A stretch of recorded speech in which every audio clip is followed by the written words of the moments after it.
ನಮಸ್ತೆ ಎಲ್ಲರಿಗೂ. ನಾನು ಜೀನಾ ಮಾರ್ಟಿಸ್. ಇನ್ನೊಮ್ಮೆ ನಿಮಗೆಲ್ಲರಿಗೂ ನನ್ನ ಚಾನೆಲ್ಗೆ ಸ್ವಾಗತ. ಏನು ಗೊತ್ತಾ ಫ್ರೆಂಡ್ಸ್, ಇದು ನೋಡುವಾಗ ಗೊತ್ತಾಗ್ತದೆ ನಿಮಗೆ, ಇದು ಮಲ್ಲಿಗೆ ಗಿಡಗಳು. ನಾವು ಮಲ್ಲಿಗೆ ನರ್ಸರಿಗೆ ಹೋಗಿದ್ದೇವೆ.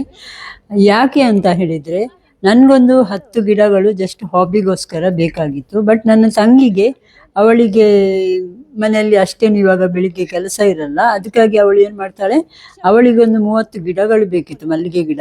ಯಾಕೆ ಅಂದರೆ ನಮ್ಮ ಆಚೆ ದಕ್ಷಿಣ ಕನ್ನಡದಲ್ಲಿ ಜಾಗ ಇಲ್ಲದಿದ್ರೂ ಕೂಡ ಒಂದು ಮಲ್ಲಿಗೆ ಹೂವಿನ ಗಿಡಗಳನ್ನು ನೆಡುವುದು ಒಂದು ನಮ್ದೆಲ್ಲ ಹಾಬಿ. ಮತ್ತು ಇದೊಂದು ನಮಗೆ ತುಂಬ ಆದಾಯದ ಕೃಷಿ.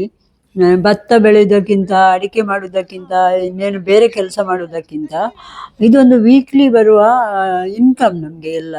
ಇದು ಮಲ್ಲಿಗೆ ಗಿಡಗಳು ಮೊದಲೆಲ್ಲ ಎಲ್ಲರೂ ನೆಡ್ತಿದ್ರು, ಇವಾಗ ಸ್ವಲ್ಪ ಕಡಿಮೆ ಮಾಡಿದ್ದಾರೆ. ಇವಾಗ ನಾವು ಸ್ಟಾರ್ಟ್ ಮಾಡಿದ್ದೇವೆ ಇದನ್ನೆಲ್ಲ ನೆಡಲಿಕ್ಕೆ. ಯಾಕಂದರೆ ಇದರಲ್ಲಿ ಆದಾಯ ಚೆನ್ನಾಗಿದೆ, ಮತ್ತು ಅಷ್ಟೇನು ಕೆಲಸ ಇಲ್ಲ. ಬೆಳಿಗ್ಗೆ ಒಂದು 10:30 ತನಕ ಕೆಲಸ ಮಾಡಿದರೆ, ಮತ್ತು ಸಾಯಂಕಾಲ ಸ್ವಲ್ಪ ನೀರೆಲ್ಲ ಬಿಟ್ಟರೆ ಅಷ್ಟೇನು ದೊಡ್ಡ ಕೆಲಸ ಇಲ್ಲ. ಸೊ ಅದಕ್ಕಾಗಿ ಮಲ್ಲಿಗೆಯನ್ನು ತುಂಬ ಮಂದಿ ಪ್ರಿಪೇರ್ ಮಾಡ್ತಾರೆ. ನಾವು ಕೂಡ ಸ್ವಲ್ಪ ಗಿಡಗಳನ್ನು ತಂದು ಅದರಿಂದ ಏನಾದರೂ ಆಗ್ತದಾ ನೋಡುವ ಅಂತ ನಾವು ತಗೊಂಡು ಬರಲಿಕ್ಕೆ ಹೋಗಿದ್ದೇವೆ. ಇದು ನಮ್ಮ ಊರಿನ ಪಕ್ಕದಲ್ಲಿರೋ ಒಂದು ದೊಡ್ಡ ಮಲ್ಲಿಗೆ ಗಿಡಗಳ ನರ್ಸರಿ. ನೋಡಲಿಕ್ಕೆ ಕಣ್ಣು ಸಾಲದು, ಅಷ್ಟು ದೊಡ್ಡ ಮಲ್ಲಿಗೆ ಗಿಡಗಳ ನರ್ಸರಿ ಇದೆ. ತುಂಬ ದೊಡ್ಡ ಗಿಡಗಳು ಇವೆ, ತುಂಬ ಚಿಕ್ಕ ಗಿಡಗಳು ಇವೆ, ಮಧ್ಯಮ ಗಾತ್ರದ ಗಿಡಗಳು ಕೂಡ ಇವೆ. ನಾವು ಮಧ್ಯಮ ಗಾತ್ರದ ಗಿಡಗಳನ್ನು ತಗೊಂಡು ಬಂದೆವು. ಸೊ ಇದನ್ನು ಅವರು ತುಂಬ ಚೆನ್ನಾಗಿ ಎಂತ ಮಾಡಿದ್ದಾರೆ, ಬೆಳೆಸಿದ್ದಾರೆ. ಅದನ್ನು ಇವಾಗ ನಾವು ತಗೊಂಡು ಬಂದು ನಾವು ಮನೆಯಲ್ಲಿ ಹೇಗೆ ರೀಪಾಟ್ ಮಾಡಿ, ಅಂದರೆ ಬಾಕ್ಸ್, ಇದು ಎಂತ ಪ್ಲಾಸ್ಟಿಕ್ ತೊಟ್ಟೆ ಇದೆಯಲ್ಲ, ಅದಕ್ಕೆ ಹಾಕಿ ನಾವು ತೊಟ್ಟೆಗೆ ಹಾಕಿ ಇವಾಗ ನಾವು ಹೇಗೆ ನೆಡುವುದು ಅಂತ ನಿಮಗೆ ನಾನು ಈ ಚಿಕ್ಕ ವಿಡಿಯೋದಲ್ಲಿ ತೋರಿಸ್ತೇನೆ. ಇವಾಗ ನಾವು ಟೋಟಲಿ 40 ಗಿಡಗಳನ್ನು ಸಿಲೆಕ್ಟ್ ಮಾಡಿದ್ದೆವು. ನನಗೆ 10 ಮಾತ್ರ, ಮತ್ತು ಉಳಿದದ್ದೆಲ್ಲ ನನ್ನ ತಂಗಿ ತಗೊಂಡೋದ್ಲು.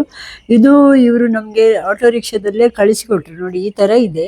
ಆಲ್ರೆಡಿ ಹೂ ಆಗ್ತದೆ ಇದರಲ್ಲಿ. ಒಂದೊಂದು ಗಿಡಗಳಲ್ಲಿ 10 ಹೂಗಳು ಆಗ್ತದೆ. ಇದು ಅವರು ತೆಗೆದಿದ್ದಾರೆ ಇವತ್ತಿನದ್ದು. ನಾಳೆ ಪುನಃ ಆಗ್ತದೆ.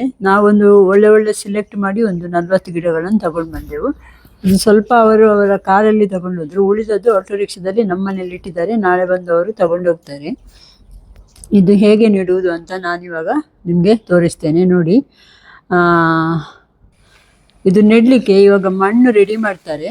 ಇದು ಮಣ್ಣಲ್ಲಿ 30 ಗಿಡಕ್ಕೆ ಎಷ್ಟು ಮಣ್ಣು ಬೇಕು ನೋಡಿ, ಅಷ್ಟು ಮಣ್ಣನ್ನು ಅವರು ಕಲೆಕ್ಟ್ ಮಾಡ್ತಾರೆ. 5 6 ಬಟ್ಟಿ ಕೆಂಪು ಮಣ್ಣು, ಮತ್ತು ಸ್ವಲ್ಪ ಮರಳು, ಮತ್ತು ಸ್ವಲ್ಪ ಸುಡು ಮಣ್ಣು ಈಕ್ವಲ್ ಕ್ವಾಂಟಿಟಿಯಲ್ಲಿ ಹಾಕಿ ಅದನ್ನೆಲ್ಲ ಒಳ್ಳೆ ಮಾಡಿ ಮಿಕ್ಸ್ ಮಾಡ್ತಾರೆ. ಈ ಥರ ಅಂದಾಜಿಗೆ ಎಷ್ಟು ಬೇಕು ನೋಡಿ ಅಷ್ಟು ಹಾಕಬೇಕು, ಬೇಕಾದಷ್ಟು ಹಾಕಬೇಕು. 5 ಬಟ್ಟಿ ಆದರೂ ಹಾಕಬೇಕು ಒಂದೊಂದು ಇದಕ್ಕೆ.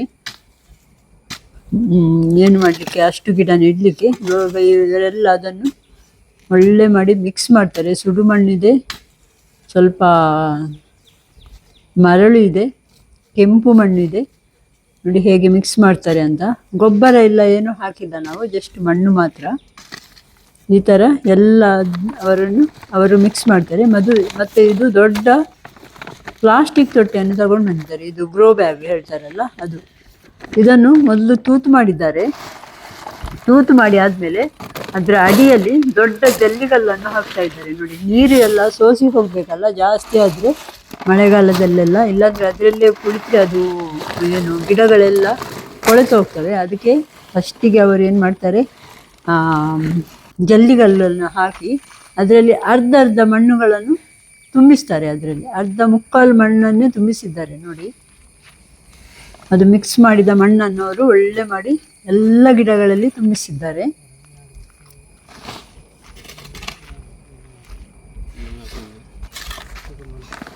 ಹೇಗೆ ತುಂಬಿಸ್ತಾರೆ ನೋಡಿ. 1-2 ಇದ್ದಾರೆ ಇವಾಗ ತುಂಬ ಎಕ್ಸ್ಪರ್ಟ್ ನಮ್ಮ ಆಚೆ ಹೂವಿನ ಗಿಡ ನೆಡುವುದರಲ್ಲಿ. ಅವರಿಗೆ ಕರೆದದ್ದು, ಇಲ್ಲಾಂದರೆ ಅದು ನಮಗೆ ಹೆಂಗಸರಿಗೆ ಸ್ವಲ್ಪ ಹಾರ್ಡ್. ಮತ್ತು 2 ಇದ್ದರೆ ಒಳ್ಳೆಯದಾಗ್ತದಲ್ಲ. ಈಗ ಈ ತೊಟ್ಟೆಯನ್ನು ಅವರು ಕಟ್ ಮಾಡ್ತಾರೆ. ನಾವು ಗ್ರೋ ಬ್ಯಾಗನ್ನು ತೊಟ್ಟೆ ಅಂತ ಹೇಳೋದಾಯ್ತಾ ನಮ್ಮ ಭಾಷೆಯಲ್ಲಿ. ತೊಟ್ಟೆಯನ್ನು ಕಟ್ ಮಾಡಿ ಅದರಲ್ಲಿದ್ದ ಹೂವಿನ ಗಿಡವನ್ನು ಸ್ವಲ್ಪ ಸಹ ಅಲುಗಾಡಿಸದೆ ಅವರು ಜಾಗ್ರತೆಯಿಂದ ತೆಗಿತಾರೆ. ಯಾಕಂದರೆ ಹೊಸ ಗಿಡಗಳಲ್ಲ, ಅದಕ್ಕಾಗಿ. ನೋಡಿ ಹೇಗಿದೆ ಅಂತ.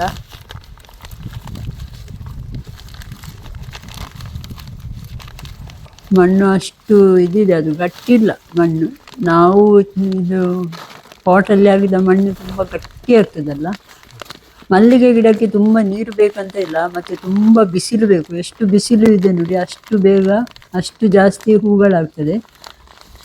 ನಾವು ಬಿಸಿಲಲ್ಲಿ ಇಡಬೇಕು ಇದನ್ನು, ಮತ್ತು ಜಾಸ್ತಿ ನೀರು ಸಹ ಹಾಕಬಾರ್ದು. ನೋಡಿ ಈ ಥರ ಮಧ್ಯದಲ್ಲಿ ಹಾಕಿ ಅದರ ಸೈಡಲ್ಲಿ ಫುಲ್ಲು ಮಣ್ಣು, ಅದು ಸೈಡಲ್ಲಿದ್ದ ಮಣ್ಣೆಲ್ಲ ಹಾಕಬೇಕು. ನೋಡಿ ಈ ಥರ ಗಟ್ಟಿ ಮಾಡಿ ಅದನ್ನು ನೆಡಬೇಕು, ಅಲ್ಲಾಡದ ಹಾಗೆ ಟೈಟಾಗಿ ಇಡಬೇಕು. ನೋಡಿ ಈ ಥರ. ಇನ್ನು ಇದರ ಮೇಲೆ ತರಗೆಲೆ ಹಾಕಬೇಕು, ಎಂತ ಹೇಳ್ತಾರೆ, ಒಣ ಎಲೆಗಳನ್ನು ಹಾಕಬೇಕು. ಮರದ ಒಣ ಎಲೆಗಳನ್ನು ಹಾಕಬೇಕು ನಾವು.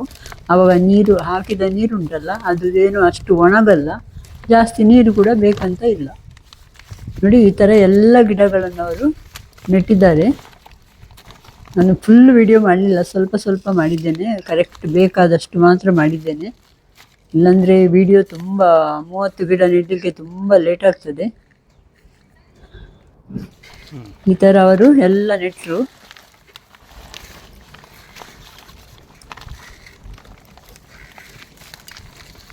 ಚೆಂದ ಇದೆ ನೋಡಿ ಗಿಡ, ಎಷ್ಟು ಏನು ಹೇಳ್ತಾರೆ, ಹೆಲ್ದಿ ಇದೆ ನೋಡಿ. ಗಿಡಗಳೆಲ್ಲ ತುಂಬ ಹೆಲ್ದಿ ಇದೆ. ಆಲ್ರೆಡಿ ಹೂವು ಆಗ್ತದೆ ಇದರಲ್ಲಿ. ಇನ್ನು ಒಂದು ಇವಾಗ ಮಳೆಗಾಲದಲ್ಲಿ ಜಾಸ್ತಿ ಆಗಲ್ಲ, ಯಾಕಂದರೆ ಇನ್ನು ಮಳೆ ಬಂದರೆ ನೀರು ಜಾಸ್ತಿ ಆಗ್ತದಲ್ಲ. ಸೊ ಇದನ್ನು ಇವಾಗ ಇವರು ಸ್ವಲ್ಪ ಕಲ್ಲಿನ ಮೇಲೆ ಇಲ್ಲದ್ರೆ ಏನಾದರೂ ಸ್ವಲ್ಪ ಎತ್ತರದಲ್ಲಿ ಮಾಡಿ ಈ ಪ್ಲಾಸ್ಟಿಕ್ ಗ್ರೋ ಬ್ಯಾಗನ್ನು ಸ್ವಲ್ಪ ಎತ್ತರದಲ್ಲಿ ಇಟ್ಟಿದ್ದಾರೆ ನೋಡಿ. ಈ ಥರ ನೆಲದ ಮೇಲೆ ಇಡಬಾರ್ದು, ಸ್ವಲ್ಪ ಎತ್ತರದಲ್ಲಿ ಇಡಬೇಕು.